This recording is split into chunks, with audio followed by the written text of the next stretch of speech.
Мына компьютердағы немесе ноутбуктағы Windows кнопкасы неге керек? Білесіздер ме? Білмесеңіздер, мына іс-әрекеттерді менімен бірге жасаңыздар. Ге басқаннан кейін осындай неше түрлі эмоджилар шығады. Сіздерге, мысалы, жүрек. Міне, одан кейін, мысалы, күліп тұрған смайлик. Екі жүрек, көрдіңіздер ма? Міне. Осындай смайликтер шығаруға болады, эмоджилар.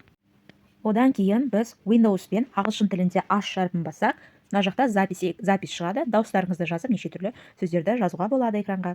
Одан кейін Windows-тың кнопкасын қасында тұрған Alt және де R ағылшынша әріпті бірге бассақ, запись экраны шығады. Міне, мынандай. Міне, запись экраны шығады, яғни экран жазылып жатыр деген сөз. Windows E-ні бассақ, мына жақта проводниктер шығады. Келесі Windows M-ді бассақ, полностью документтен шығып кетуге болады, свернуть етіліп.